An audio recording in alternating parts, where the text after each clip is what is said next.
Jumpa duduk. Assalamualaikum. Macam mana rasa hari ni? Waalaikumsalam cikgu. Okey tak? Alhamdulillah sihat. Dah makan dah? Saya dah makan cikgu.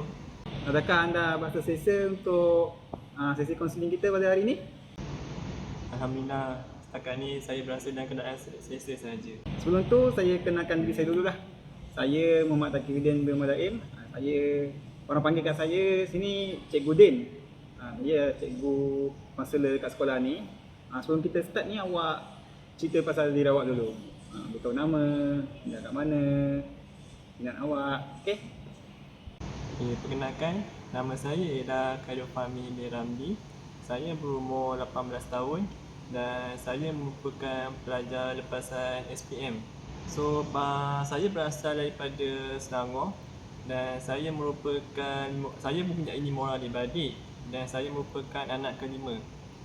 Ayah saya merupakan pesara kerajaan, manakala ibu saya merupakan suri rumah sebelum masa. Oh, nama Fahmi. Dah lepas SPM lah ni kan? Okey, sebelum tu saya nak tanya Fahmi, sebelum ni pernah pergi mana-mana kaunseling ke? Tidak cikgu, ini merupakan pengalaman yang pertama saya mengikuti sesi kaunseling ini. Oh, okey. Jadi ni first time lah datang sesi kaunseling. Okey, sebelum tu saya nak tanya, sebab dah nak start kaunseling kan, apa yang awak faham tentang kaunseling ni? Okay, mengikut pengetahuan saya, sesi kaunseling ini dia merupakan satu pertemuan antara klien dan juga kaunselor untuk membincangkan penyelesaian masalah yang dihadapi oleh klien. Okey, kiranya awak dah faham lah tentang kaunseling. Jadi sebelum saya teruskan lagi, saya nak terangkan tentang beberapa perkara, iaitu etika kerahsiaan. Okey cikgu. Okey, di mana masalah-masalah yang kita ceritakan dan bincangkan dalam ni adalah sulit dan tidak boleh dikongsikan kepada orang lain lah. Jadi sekiranya masalah yang Fahmi ceritakan kepada saya ni memudaratkan saya, masyarakat atau orang sekeliling, saya akan refer kepada pihak yang wajib lah. Faham tak setakat ni Fahmi? Jelas cikgu ni. Baiklah Fahmi, kita punya sesi kaunseling akan langsung selama lebih kurang 20 hingga 30 minit. Jadi untuk sesi pertama ni awak dah bersedia? Sudah cikgu, saya sudah bersedia.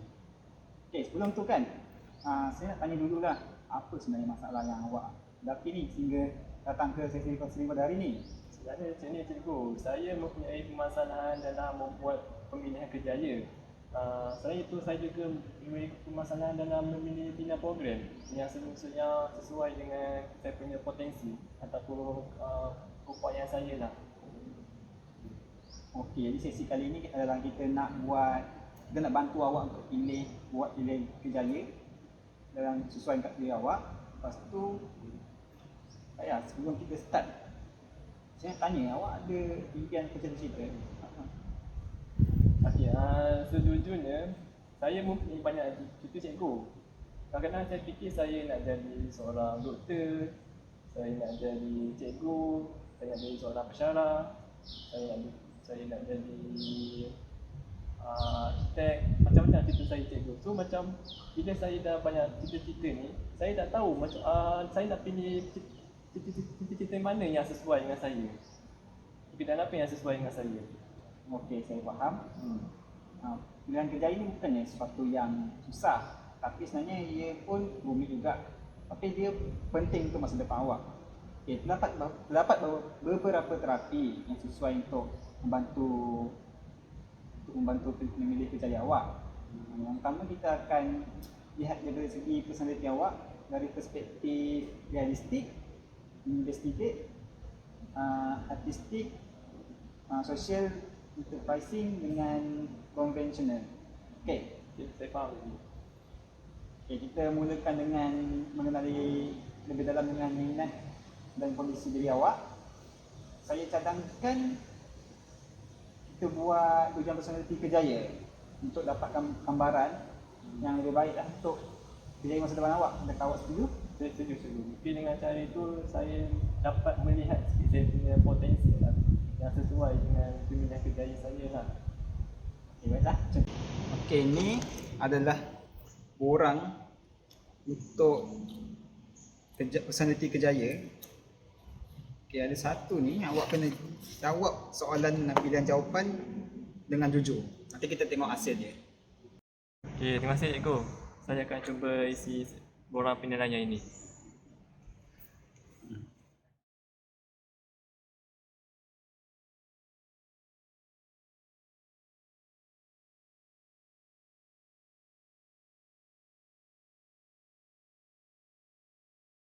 Okey cikgu, ini saya dah jawab ke semua soalan yang telah cikgu berikan. Boleh cikgu semak? Saya tengok dulu ya. Bagus ni. Terima kasih cikgu. Okey, ni saya kena buat pengiraan dulu untuk tahu mana satu awak punya yang lebih tinggi dominance. Okey. Okey, saya dah kira awak punya result. Ada 3 peserta yang tertinggi dan juga yang sederhana. Okey, yang tertinggi itu daripada segi investigatif, konvensional dengan sosial. Manakala yang sederhana daripada segi realistik, artistik dan enterprising. Okey, yang paling tinggi sekali yang saya dah kira tadi adalah investigatif. Personality ni bagus sebab dia melibatkan pekerjaan yang memerlukan pemikiran. Dia lebih daripada pemikiran daripada pembuatan. Maksudnya awak lebih bekerja secara memikir daripada menggunakan tangan awak. Individu ni dia sebenarnya mempunyai ciri-ciri yang analytical, berhati-hati, pemikiran kritikal, kompleks, ingin tahu, rasional, dan ada juga yang suka menyendiri, dan pendiam juga lah, macam diri awak. Betul tak Amin? Betul cikgu. Contoh pekerjaan yang daripada segi investigatif ni ada banyak.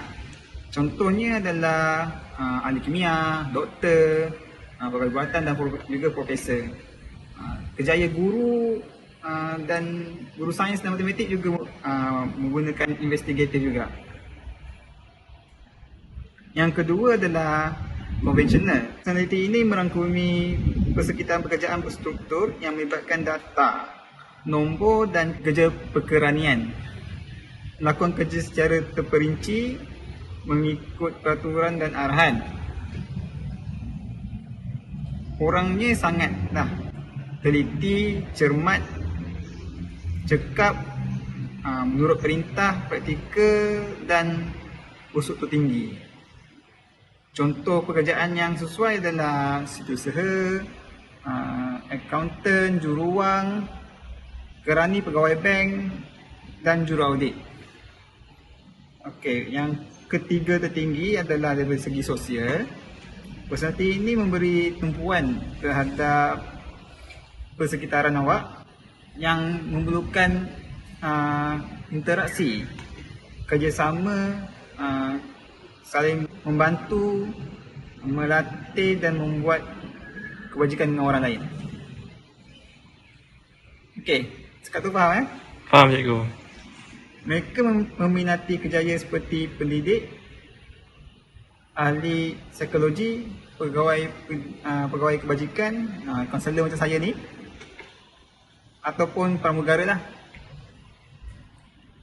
Seterusnya yang 3 sederhana tadi, realistik. Realistik ni melibatkan persekitaran pekerjaan yang memerlukan kemahiran praktikal dan mekanikal. Itu bekerja dengan objek, peralatan, mesin, haiwan ataupun tumbuhan lah. Contoh pekerjaan yang melibatkan personality ini ialah jurutera, jurubina, juruterbang, animator, juruteknik elektronik, pengatur cara komputer, ahli bomba dan penyelamat.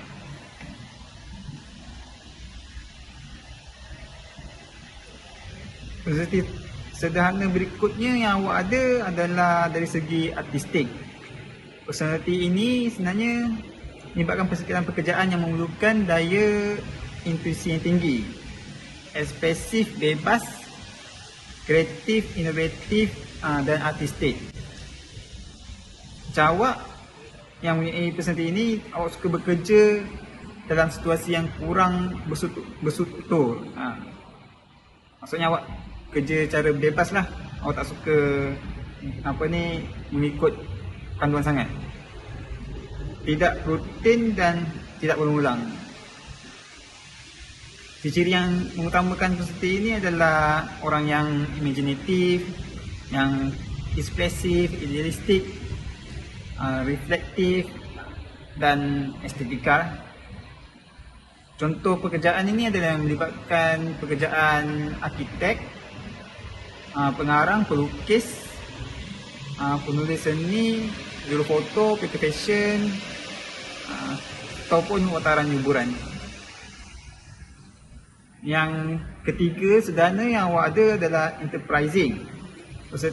Personality ini menekankan persekitaran pekerjaan yang melibatkan pentadbiran, pengurusan, perniagaan dan keusahawanan. Matlamat akhir personality ini ialah untuk mencapai keuntungan dalam organisasi dan menolak keuntungan. Ciri yang terdapat dalam personality ini, ciri yang dalam personality ini merangkumi kepimpinan.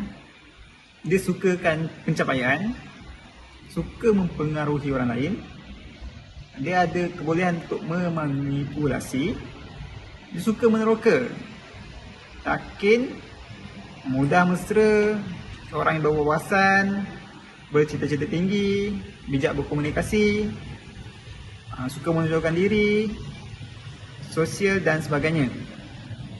Contoh pekerjaan yang sesuai ialah usahawan, pengarah, syarikat ejen insurans, peguam, ahli politik, pengurus bank, wartawan ataupun yang terlibat dalam eksekutif periklanan. Oh begitu. So melalui ujian personality yang telah cikgu terangkan ini, sedikit dapat membantu saya dalam memahami potensi yang sedia ada untuk memilih kerjaya. So daripada sini saya dapat ketahui bahawa saya punya potensi ini dia lebih kepada potensi investigating, social dan juga konvensional. Okey, baiklah Fahmi, tadi awak dah selesai menjawab soalan personality untuk kerjaya. Saya harap awak berpuas hatilah dengan apa yang saya terangkan tadi. Okay, sekarang kita beralih kepada beberapa pertanyaan lah. Okey, sebenarnya apakah perkara yang membimbangkan awak dalam pemilihan kerjaya dan pendidikan awak? Saya berasa bimbang kerana sekarang ni saya tidak tahu. Saya tidak tahu hala tuju saya yang sebenarnya. Saya juga tidak pasti sama ada saya membuat pilihan program yang betul ataupun tidak betul, yang sesuai dengan saya punya potensi. Kami sebenarnya biasa je kebimbangan tu, semua orang pun biasa. Tapi sekarang ni kita akan bincang tentang langkah-langkah yang boleh diambil. Bagaimana kalau kita mula dengan mengenal pasti beberapa program yang sesuai dengan minat awak? Oh macam tu. Oh betul lah cikgu apa yang cikgu telah cakapkan tu. Saya ada cadangan yang baik untuk awak. Saya cadangkan awak untuk buat satu senarai kelebihan dan kekurangan awak. Kelebihan dan kekurangan tu untuk setiap program pendidikan yang boleh dipertimbangkan yang awak akan ambil nantilah. Okey? Ini dapat membantu awak untuk membuat pilihan yang lebih informasi lah. Awak akan catat apa benda yang awak belajar tu, apa yang awak akan dapat. Baik cikgu, saya akan cuba buat senarai seperti mana yang telah cikgu mintakan. Selain tu, yang terakhir sekali, adakah awak akan berbincang dengan orang yang berada dalam skop yang pekerjaan yang awak minat tadi? Sebab pengalaman mereka itu adalah perkara yang berharga yang boleh dikongsikan kepada awak.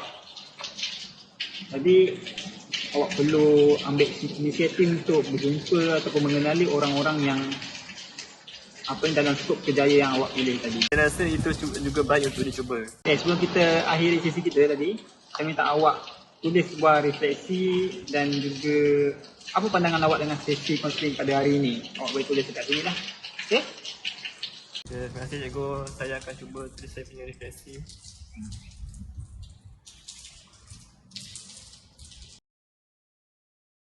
Okay, Fahmi, cuba cerita sikit refleksi awak hari ini. Ya, melalui perbincangan sesi ini, saya dapat mempelajari berkenaan teori tipologi kerjaya di mana ia dapat membantu diri saya dalam membuat pemilihan kerjaya yang betul. So, saya juga dapat mengetahui beberapa langkah yang telah dicadangkan oleh cikgu untuk memahami dengan lebih mendalam berkenaan dengan program pengajian yang sesuai dengan minat dan juga saya punya kehendak. Baiklah Fahmi, kita akan terus bincangkan perkara ini pada sesi akan datang.